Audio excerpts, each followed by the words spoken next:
Sa matapos sa katao nga mag-aani 100 katubo, katagan niya 20% niya na. Naku na niya ang panahon na pag 1985. Bueno, ganun gisgutan man ako yung maong pagpanganin ng sulong bigyan ng kasita. Kaya doon naman mas pinaka-dako nga ulatong pagpanganin na nagkakahitabo karon.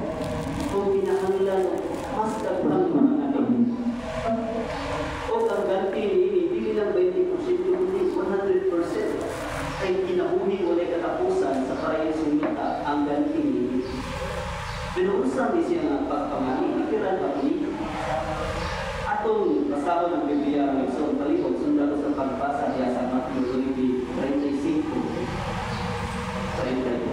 Matthew kapitulo 3, versículo 35 hanggang 38. Hindi yun. Kung si Jesus milipot sa tanang syudad o kabaluhan na nagtudlo nila sa mga sinagoga kung nagwali sa maaling balita sa gingharian kung nagtayo sa tanang matang sa sakit o epekto sa lawas. Pagkakita niya sa mga tao, siya nalukoy kanina kaya sila pinalitan nagkakibulaag sa mga karnero na walay magbalantay. Sa City, kunya siya maingon sa iyang mga pinunan. Sa pagkatinuko, daghan ang anihulon, apan lutay ra ang mga nganin. Usa ang yuan ninyo ang galon na magpadala bukal magaling. Kasabtan na ito hindi literal ang maong pagpanganin. Kaya sa versículo 35, si Jesus nagsangyaw bahin sa maaling balita sa gingharian sa Diyos. Kung ipakasama ni Jesus ang pagsangyaw sa ulatong pagpanganin. Kung ang kaumahan, mao ang tinuog kalibutan. Kung ang agalon na giskutan ni Jesus ini, mao ang iyang amahan na si Jehovah. Kung ang anihon, mao katong mga tao na giisip ni Jesus. Kung ibati si Jesus kung kalukoy kanina. Ining bulahatunang pagpanganin ng sundan sa mga kaibulos ni na atay mga sister o brother na tugay na ni-akil sa bulatong pagpanganin ang pagsangyaw. Bulatong libuhan nila ang ilang maranan kung tapos yun sila kumindahan niya na. Pero kung pamutan ko nun, kung mayroon si Jesus na pwede na kang dili mapilog pagsangyaw o kira gantihan habang ka o kinabuhin mo na katapusan. Kusugot ba ka na? Ganti ba yun ang minunggan kung ganun musangyaw ka? Kung sa maging minunggan, kung ganun musangyaw ka, mga isod. Pero, ang hinungdan mo ang gugma. Ang gugma na ito ang iboba, ang Jesus, sa isig katao, kung hinungdan na anong musangyaw kita, di mapugnan ang atong baba na musulti sa mga tao na ipaila ang nala na Yehova. Kalaanon ang nala na Yehova. Ipaila nga siya lamang ang bukong matulog ng Diyos na aming simbahon, aming mugawat sa tulog ng himaya. Kung gusto na itong tudluan ang mga tao na bahid sa mga nindot kayo ng mga hiyas ni Yehova, na si Yehova ay magmaon, maluluikod, mahilig sa kasuko o kagaya sa mga lulunod na kung ako ng buhaton, mabalaan na ito ang ala ni Yehova kung mapanaligdan ka na batok sapagkat na akusasyon ni Satanas na yawa. Kung bahid sa atong pahigugma ng Jesus, mapasalamatong kayo na ni Jesus kung sa iyang ibuhat na iyang isakripisyo ang iyang kinabuhi. Hindi ba?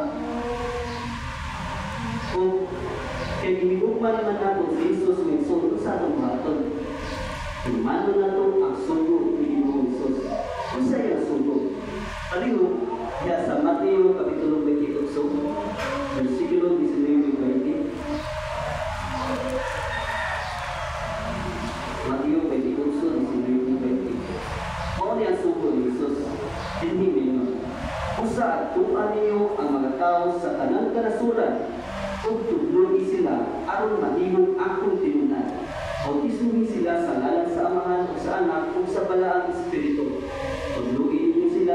pagtuman sa tanan nakong isugod kaninyo ug hinumdumi nga ako mag-atubay kaninyo sa tanang adlaw hangtod sa inako sa sistema sa sanglibutan. Oo, sundo na to ang sugo ni Jesus nga mananyaw ta ug maghimog mga tinunan. Atong magtuon ang mga tao, tunduan nato sila. Kung ang atong tuon, bao nga mahimong silang tinunan ug bautismuhan sila. Oo, dili lang yun nga basta magsangya lang na wala tayong tuhog. Kung nato nga ang katawhan, mahimong usa sa mga alagad ni Jehovah Jireh. Pero kumusta man kung wala din tayo Bible study? Pakyas ba ang atong pagsunod ni Jesus? Kung ang pagpaluyong sa ulat ng pagsangyaw? Dili ba yun? Nalipay yun si Ginoong Jesus sa Jehovah na sincero ka na kung andam sa ulat ng pagsangyaw. Ako yun buhaton ng usay gusto kung makakalipay ni Jehovah o Jesus o ibang misyon sa mabitawanan usa ka brother na nahigugma sa usa ka sister. O malita ni Butanta nga sa brother si Gino nga ang sister si Dina. Sa diha nakibalo si Gino unsay makakalipay ni Dina.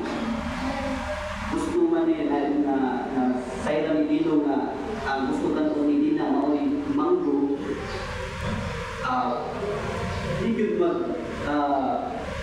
Hindi yun magaluha sa Dino na kada adlaw hatag ka niya manggo sa Dina. Hindi siya makulaan sa pag-awag ni Dina na Dina manggo ka, Dina. Sinana atong gumbat kang Jehovah kang Isus Kristo. Kung atong hatod kung unsay makalipay nila. Kung sa laing bahin, ihigugma ko nato ang isigataw sa unsang bagi. Ato na picture mga igsoon nga atong tanaw. Palihog sa unang picture, sa ikaduhang picture, at hindi makita nato na atunay magtiayon nga mga saksi ni Jehovah ng pagsangyaw.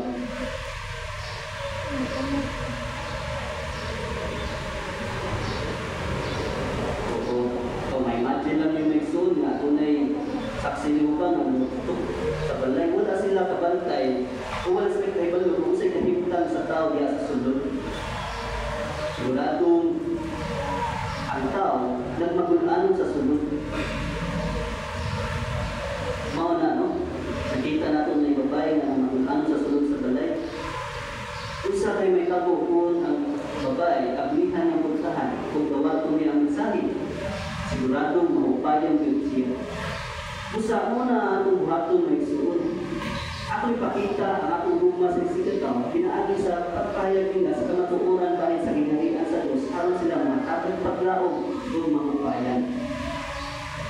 Pero tayo pa, higong pa na ito si Jehovah o si Jesus, kaya na sila'y maayong hibugat alam na nato. Buta pasabot na higumaon na ito ang tao katulaman may maayong hibugat na ito. Hindi. Kaya isaway yun na ni Jesus sa Lucas 6.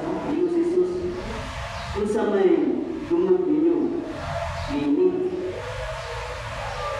Kung kamo, mahigugma, sa katong mahigugma, kaninyo, nagpakita ang maayo, sa katong ipakitaan ng maayo. Pero dili yun may suno, sa'yo yun na napapakita gugma. Kaya ang atong gugma, mo'y itawag na agape. Oo, gugma niya nga, giniyahan sa prinsipyo sa Diyos. Kristohanong gugma. Napisag wala tayo espesyal na pagmahal niya sa mga tao. Pero naluoy ka nila. Atong ginahon na kung sa ilang kaiba. Muna atong isipon ng mga tao nga atong masangyawan na sila atong na potensyal na mahimong usap saksi ni Jehovah na mahimong usap sa atong igsuon sa pagpuo. Oo. Dili tayo na buhaton kung maayo lang ibuhat na ito. Maayo ito atong buhaton na kung dili maayo, dili ito maayo ang ibuhat na. Dili sa'yo ka na. Pero, kining gugma Tinungdan, ganun mo sangyaw ta. Dili ba, makapadasig ka ay.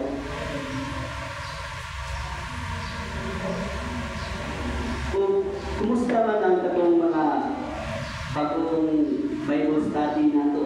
Hindi. Ipangutan na ta sa atong uluhan nga, andam ba kang matapang sa pagpangani? Ipanlo ko nga sigurado na kinahanglan yun nga makatulog ang katawhan dahil sa mensahe sa kinaharian o kudawat ni anak aron maluwas sila. Labi na ngayon kung magamit o maihan sila ang ngalan ni Jehovah.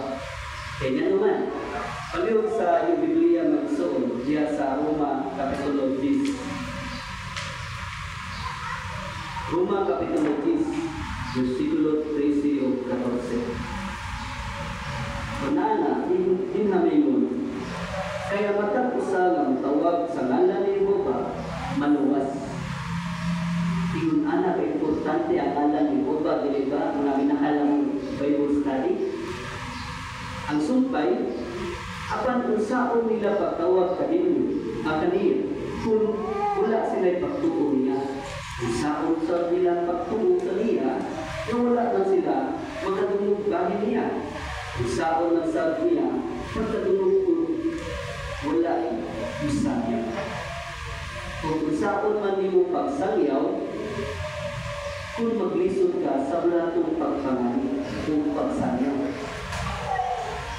Pero problema yun na sa mga pagulan na katong sa bulong sa Diyos, di ba? Pakulbaan ka, mahadlok ka kay basin na ay musaway na to. Basin nagagaon ka, supakit ka, bisag ka na kung intention lang. Maayo kayo, sama nagtatagtag dito na regalo nila, pero ila lang ibalwala. Oo, sa may patiyon na to anak, siyempre, mag-discourage ka, maluyan ka. Pero ayaw lang kabalaka kay na solusyon anak. Oo, ikaw din eh, at una'y makatabang na to. Unsa'y makatabang? Una, hinumdumi nga na ay mong tabang nimo ni ili nga bulukaton. Hinumdumi nga na ay mong tabang. Kung nagkipasaling ni Ginoong Hesus sa Matthew 28:20, sabi nga bahin, ingon si Hesus din na, kung hinumdumi niya ako magkauban kanini. Sa tanang adlaw, hangtod sa inapos sa sistema sa mga. Isa atin si Hesus anak may sunod. Mabuhat ba na ni Hesus? Ang magtabang na ito, siyempre, sige, banhaw siya sa Diyos. Kung wala siya banhawa, hindi na mabuhat ni Hesus. Ang iyang panaan, ang iyang paglabong na iyang isulti ka na ito. Pero makapalit pa yung makapadasig na, ibanhaw siya ni Jehovah. Kung tungod anak, nahimo siyang ari sa hinarian sa Diyos. Kung daghanag nahimog si Jesus mga kalapusan mga igsoon. Sa organisasyon ni Jehovah, daghang mga experience sa mga igsoon na ginalutos. Naka-experience of inustisya. Yani, sa laylay mga nasod, gusto nila ipahulong atong bulatong pagsaglaw, pero nagmalapuson pa ng baong mga kaaway sa Diyos. Wala. Kaya hangtod karon, nagpatayo ng organisasyon ni Jehovah. Busa, makapadasig kung makapalingkod ngayon na si Jesus nagsaad na magpaluyo ka nato sa pagsangyaw. Ngayon pa, pinumduman na to ang mga igsuon nato na mga experience nato, mga saksi ni Jehovah. Makatabang na ninyo mga hinahanang mga Bible study. Oo, pwede na ninyo silang duulon, ila-ilahon, hangyoon, sa dihang magsangyaw ka. Siguradong daghan yung magkatuna nila, daghan na kayo na silang experience. O kasay na, pwede mong mangandam tunod sa inyong isulti, panangitan. Pwede ninyong mangita mo sa Biblia nga kung sa ganahan niyo nga punto nila na gusto niyo i-share sa mga tao. Isa ka, panangitan sa Daniel 2:44. Bahin sa hinarian, pwede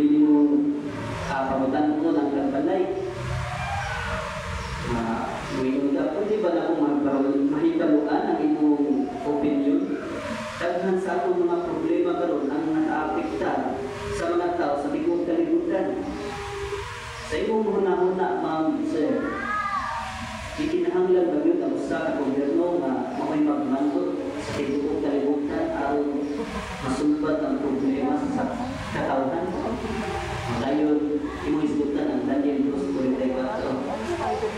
Hindi na, usa lang na sa pwede niyong isgutan diya sa kantaran. Dayon, diya sa midweek nga panagkatigong, daghan makatunan diya aron maandam ta sa balatong pagsangyaw. Ilabi na sa mga timan o mga guide nga mga brochure, katong bago nga brochure na to, hindi gugmaa ang mga tao. So nagkaklaro na, hindot kayo na kay nasiya'y usi ka mga hiyas na kinanglan natong ugmaron diya sa pagsangyaw aron mapakita nato na gugma nato ang mga tao. Pananglitan na ron ang tanawang diri sa maong brochure. Diri sa brochure o booklets. Kaya makita na ito rin sa leksyon 1.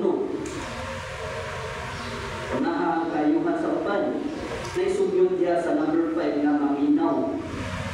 Ayaw sige istorya. Kung sa may kayuhan na kung paminaw na ito ang tao, sigurado mubati siya na aduna tayo natupag kagad niya. Ibati siya na sincero ang ato ang pag-atupag niya. I-respeto na ito siya. Diba? Sabi, iyon din nga, nasiga ang imong kaistorya na musulti sa iyang ibati, inaagi sa pagpangutana kaniya kung ako. Isa may kayuhan na kung atong nasigo ng maong tao ng istorya sa iyang ibati. Dinha na itong ibawaan mga isuko, kung masunta na ito kung isa hindi yan ikinahanglan. Kung sa usang bagi na ito siya matabangan. Diba? Hindot kayo ang mga brochure. Pero kumusta man kung gamay na kang nakatunan? Magwaduha ba ka sa pagsangyo? Kung gamay na kang nakatunan? Dili kinanglan magwaduha. Kung isang gamay na kang nakatunan, hindi juga mo sangyaw. Kaya sa natuman to, ang ibaluan rami mo ang mga upag sa mangutana na wala pa rin mo mahibaluin, pag-itan, makasugat sa pangutana na ano sa naman mga po ang inarian. At sa pangutugag ay wala ka magkakahibalo. I-search sa namin mo, pwede mo tumagon siya ka, sige, ako nang tumagon sa sunod na kong balik, malipay ko yan na makita kaya punta. Kung ato ka sa balay, mag-search ka, magka-realize ka, may gani. Wala ko kumbaga sa sunod tubig mo ako. Pero, daghan pa yung tapang mga igsoon, aron nga, mahimong andam ka sa balatong pagsangyaw. Labi na gayon ka, dihang ma-pressure ka. Ma-pressure ka na ihintag yun, na maabot na, daghang problema. Pressure ka sa iyong mga pamilya, sa eskwelahan, sa trabahuan, o sa gobyerno. Saan ka na nato? Isang tapa na itong tinanyan. Bueno, atong tawagon si brother, pabiliday si brother, si father, amahan, nga si Roba at Diyos. Pinaagi sa pag-ampo. Nung iwan natin laing masangkit, may pressure na kaayo. Wala na yung suwang makita. Mag-ampo ka ni Roba. Atong yung si Roba, amahan sa bago. Kung siguradong tungkol yun ni Roba ang iyong hangyo kung isuon. Kaya gusto ni Roba na tabangan ka. Gusto ni Roba na mulampos ka sa pagsangyaw. Gusto ni Roba na uban siya ni bisan asa ka maato. Aron sa inyo, kaya ikaw padayon na mong alagad niya. Oo. Hindi pa nindot makapahupay, makapalasig. kung makahatag na itong kaisog, may son, ang sa pagbuhat, sa pagsuportar sa bulatong pagsangyaw, dili ba? Kasamtangan mga isog, na kinabuhi na kita sa katapusan mga adlaw. Kita abuhi pa matuod na diin nagisgot si Jesus sa una bahin sa mga inhanan kung gano'n sa mabot ang kinarihan. Naka-experience na ta sa mga inhanan. Lino, bubat, kamatay, o uban ba. Dili na ito, baliwala ko na mga inhanan na isuod. Busa hinungdanon na ilhon na kining ulahat itong pagpangalan mao'y dinalian ngayon. Gusto ni Jehovah na ang tanan mga tao mualagan niya sa dili paawahin ang tanan. Busa ako dahil na sa yawa sila may suod. Dili na tam magpaabot pa og laing maayong adlaw. Karon na ang adlaw na ulihon dayon ta. Dili na. So niining pakipulungan mga suod. Daghan kayo tag nahuluan ng mga punto. Diba? Pero ato lang hinumduman ang iigon ni Dino ni Dina.